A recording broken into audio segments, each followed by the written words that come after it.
ils vous invitent à la toucher, ils invitent à faire qu'un avec l'œuvre, ils vous invitent à devenir l'œuvre d'art. Donc là, ils renversent complètement la donne. Et en soi, il y a aussi un discours un peu sociopolitique qui est celui de l'accessibilité de l'art.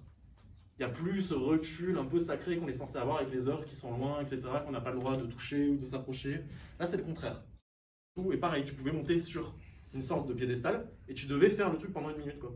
Interaction et... Vous le feriez, vous, d'ailleurs? Oui. Ouais. Ouais, je Ça comprends. dépend ce que c'est, mais... Ça dépend. Ouais, c'est la trotteuse, ok.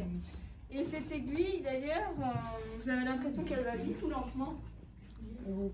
Ah, vite, lentement, intéressant.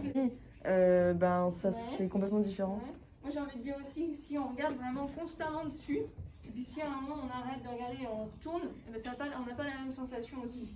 Parce que si on reste devant, ça peut nous emporter. Là, c'est son action, c'est sa démarche qui fait que c'est l'œuvre. Donc ça va, vous comprenez? Ok. Il le retourne, il signe, sauf que il ne signe pas Marcel Duchamp, il signe avec un pseudonyme, Hermout. Il le nomme, ça s'appelle Fontaine, et il le présente comme œuvre d'art au salon. C'est refusé, ça fait scandale. Pourquoi, à votre avis?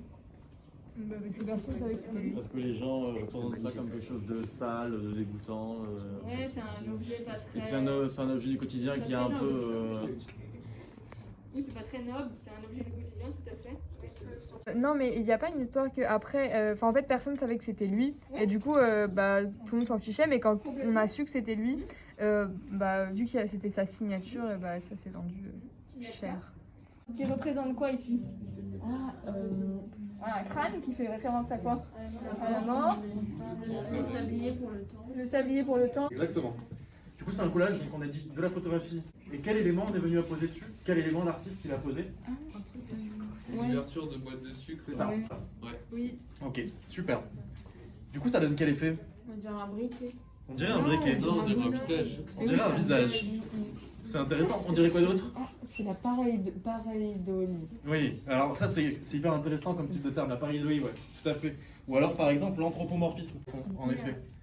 Et vas-y. Mais l'artiste, il a fait la sculpture aussi ou il a pris une Non. sculpture déjà existante? Il a pris une sculpture déjà existante, exactement. Et C'est vraiment de- l'imagerie. Pardon? R2D2 et comment Et, il c'est s'appelle Tropéo. Il reprend du vaisselier, il reprend des objets en verre, en plastique, et il essaye de recréer du coup des personnages du coup avec. Un rein. Pardon? Un rein. Non, un rein, R-E-I-R. Ouais, je vois.